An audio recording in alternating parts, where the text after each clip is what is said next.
IELTS helping session.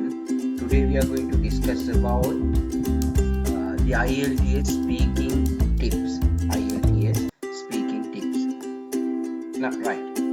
අද අපි කතා කරන්න යන්නේ IELTS exam එකේ speaking session එකේදී අපි කළ යුතු දේවල්, නොකළ යුතු දේවල් එහෙම නැත්නම් එතෙන්දී අපිට පාවිච්චි කරන්න පුළුවන් tips ගැන. Right. Tip number 1 is don't memorize your answers. Don't memorize answers, especially in part 1. Memorized language doesn't give the examiner an accurate measure of your English language skills. The examiner will be able to tell if you have memorized your answers, and this may influence your final band score. අපි අර හුඟක් වෙලාවට මෙතන මේ memorize කියන එකෙන් මම අදහස් කරන්නේ මතක තියාගන්න එපාට වඩා කටපාඩම් කරගන්න එපා. Now when you කටපාඩම් කරගත්තාම මේ answers මම දෙන්නේ මෙන්න මේ විදිහේ answers කියලා exactly when you are telling these things මේවා අපි කියනකොට examiner ට තේරෙනවා මේක මේ කටපාඩම් කරගත්ත answer එකක් කියලා. Right? So the tip number 1, don't memorize your answers. Right. Tip 2 is don't use big and unfamiliar words. You may want to impress the examiner with big and complex words in your speaking test. But to be safe, avoid using words that you are not familiar with. ඔයගොල්ලන්ට හොඳට දන්නේ නැති වචන නිකන් guess කරලා පාවිච්චි කරන්න යන්න එපා. There is a higher chance of making mistakes by either mispronouncing words or using them in the wrong context. බොහෝ දුරට අපි unfamiliar word එකක් නම් අපි හුඟක් වෙලාවට අපි වැරදි දෙකක් කරනවා. පළවෙනි එක තමයි අපි mispronounce කරනවා, වැරදි විදිහට උච්චාරණය කරනවා. අනිත් එක තමයි අපි මේ වචනේ පාවිච්චි කරන්නේ නියම අවස්ථාවේ නෙමෙයි වෙන වෙන තැන්වල. එතකොට මේ වචනේ අපි පාවිච්චි කරන වාක්‍යයත් එක්ක අපි පාවිච්චි කරන අදහසත් එක්ක ගැලපෙන්නේ නැහැ. Use the range of vocabulary that you know which is relevant to use the topic being discussed. Right? අපි tip එක 10වෙනි tip එක ගැන කතා කරනකොට අපි බලමු how do you make vocabulary list or mind maps to help you learn more words and phrases connected to the topic. දැන් ඇත්තටම ඔයගොල්ලන් අපේ ස්ටුඩන්ට් කෙනෙක් නම් ඔයගොල්ලන්ගේ ස්ටුඩන්ට් පෝර්ටල් එකේ ලයිබ්‍රරි එකේ තියෙනවා the ultimate vocabulary builder කියලා book එක. අන්න ඒක ඩවුන්ලෝඩ් කරන්න. it will help you a lot. right? ඒකෙන් ඔයගොල්ලන් එක එක topic එකට පාවිච්චි කරන්න ඕනේ වචන පැහැදිලිවම කියලා දීලා තියෙනවා. right. Tip number 3 is use a range of grammatical structures. Now this is very important. Make a ගාක් වැදගත්. When IELTS examiners assess your speaking skills, they mark you against the following marking criteria. First one is fluency and coherence. Second one is lexical resource. Third one is grammatical range and accuracy. And the final one is the pronunciation. Now what you need to do is you need to try and use a grammatical structures using complex and simple sentences to express what you want to say. This is very important. Then අපි structures ගැන, sentence structures ගැන කතා කරනකොට there are 4 types of sentence structures.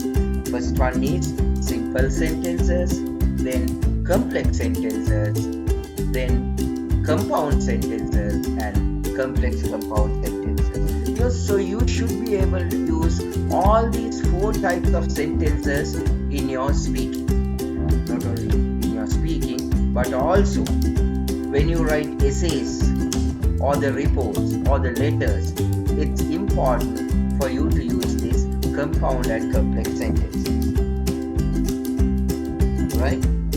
So it is very very important for you to understand what are these types of sentences. අපි මේවා කොහොමද පාවිච්චි කරන්නේ, නිවැරදි ක්‍රමයට මේ sentences අපි පාවිච්චි කරන්නේ කොහොමද කියන එක. Number 4, don't worry about your accent. With a face-to-face speaking test, the IELTS examiner understands a wide range of accents.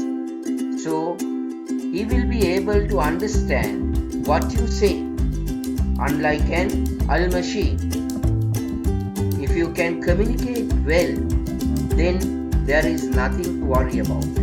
ගොඩක් වෙලාවට ඔයගොල්ලෝ දැකලා ඇති සමහර අය ඉන්නවා අවුරුද්දක් මාස 6ක් වෙන රටක ඉඳලා ඇවිල්ලා කතා කරනකොට their accent සුද්දටවත් තේරුම් ගන්න බෑ මේ accent. You don't need to be like that. Right? You don't need to be like that. Right? So only thing is that you need to, during your speaking test, you need to communicate clearly and the other person should be able to understand that. Right? So don't worry about your accent. අපි කතා කරන විදිය මෙහෙමයි කියන එක ගැන ලොකුවට හිතන්න යන්න එපා. Right. Tip number 5 is pause to think. පොඩි වෙලාවක් ගන්න හිතන්න. There is no harm in taking a brief pause, not a big pause, ලොකු වෙලාවක් නෙමේ, සුළු වෙලාවක් to think about what you say. We all do it to process questions. Right? අපි ප්‍රශ්නයක් අහුවාම it's natural, you need some time to think. So even during your speaking test, when you think a little, that's perfectly all right. Right? So you can use phrases to give some time to think during your speaking test. අපිට සමහර වචන පාවිච්චි කරන්න පුළුවන්. ඒ කියන්නේ වාක්‍ය කොටස් පාවිච්චි කරන්න පුළුවන්. ඒ පාවිච්චි කරන අතරතුර අපිට පුළුවන් මේ ගැන හිතන්න. For an example, we can say that's an interesting question. So while we were telling that's an interesting question, you can think about how to answer this question. Another thing you can say, I have never thought about that, but let me give my opinion, give my idea. Or you can say, let me see. Also you can say, that's a good point. Another one, that's a difficult question, but I'll try to answer. Well, some people say that is the case. However, I believe, in my opinion, it's different. Let me think about that for a minute. So all these phrases you can use to think. Like while you're telling these phrases to the examiner, indirectly, behind your mind, you're thinking about ඔගොල්ලෝ හිතනවා මේ ප්‍රශ්නෙට මම කොහොමද answer එක දෙන්නේ. Right? So pause to think. Number 6 is avoid using fillers. Now fillers කියලා කියන්නේ මොකක්ද? What are these fillers? Now when you say a half of the sentence and you're trying to tell the balanced sentence. Now you're trying to figure out what you're going to say. Now there is a gap between these two. So most of the people, they are using some words to fill this gap. So we say these are fillers. Like for an example, fillers can be like. You're using the word like, don't use the word like. And some are using the word you know. You know what I do? Don't use the word you know. Well, yeah. So all these things comes under fillers. So it is important to avoid them and to use the phrases that I discuss with you. Right? The phrases that I discuss with you in the tip 5. Right. Next one is extend your answer. This is very important. When you give the answer, don't limit your answers to 1 or 2 words or yes or no. Always you need to explain. You need to answer the examiner's question in full. Extend your answers and don't wait for the examiner to prompt you with a question. For an example, you will say, the examiner might ask, do you like to play outside? Do you like to play outdoor games? Then you will say yes. Now the examiner will ask, why? Now this is a follow-up question because you have not given a complete answer to the examiner's initial question. So instead, you can say, yes, I love to play outdoor games because, and you give your reasons.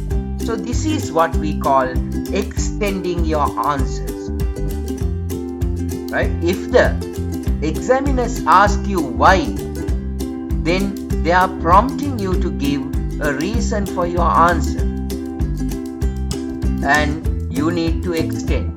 But before he asks, you can explain why you gave that answer. Then it's going to be a complete answer and you're going to get maximum marks, right? Okay. So the tip 8 is smiling helps pronunciation.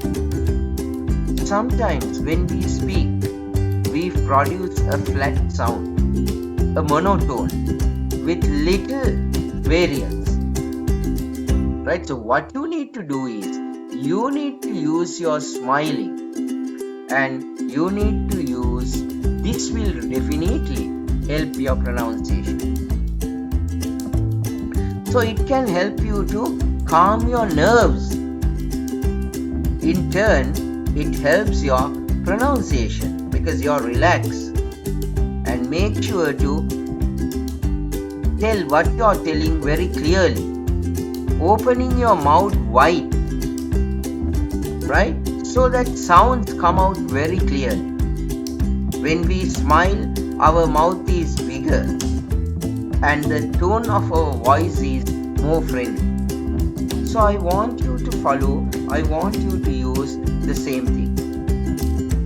Using clear pronunciation and tone will show the examiner that you can use a range of pronunciation features. Right. So it helps you to, like I told you initially, it helps you to break the flat rhythm also, or the monotone. We'll discuss that in detail in our tip 9. Tip 9 is don't speak in a monotone. Right? ඒකාකාරී විදිහකට කතා කරන්න එපා. Because your speaking should attract the others. This is a skill.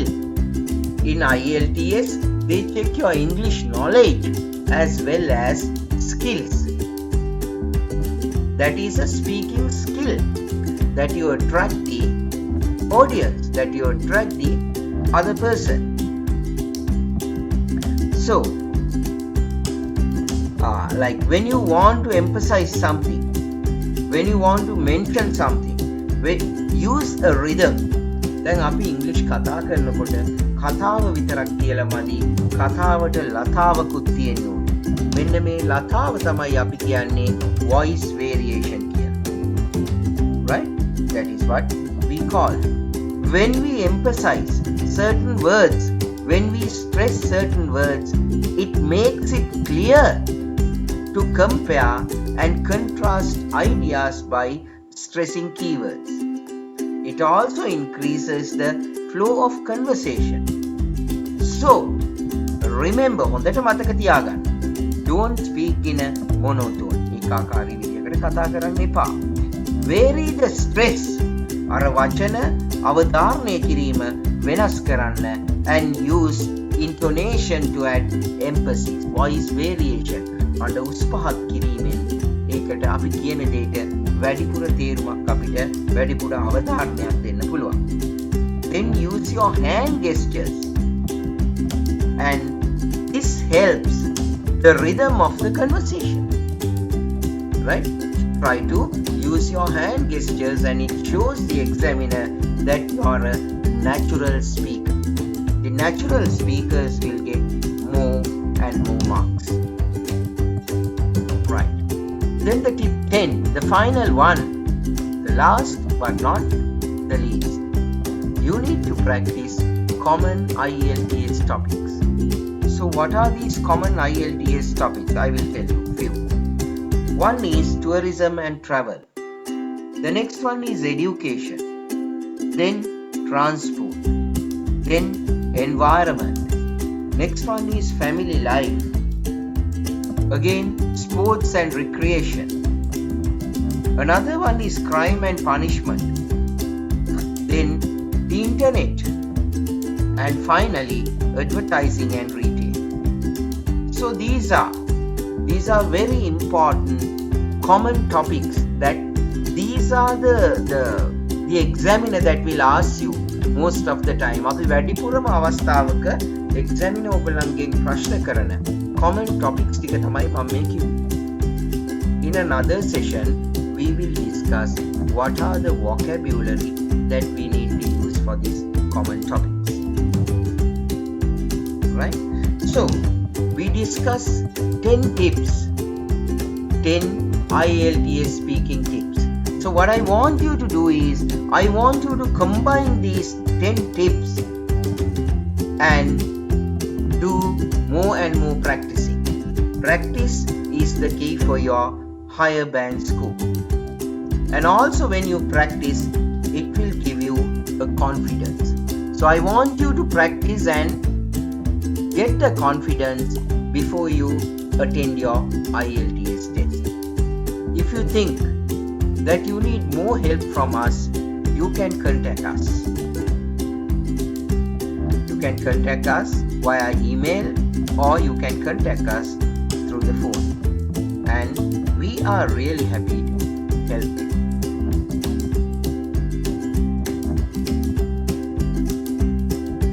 Thank you so much for listening to our IELTS speaking test. Thank you.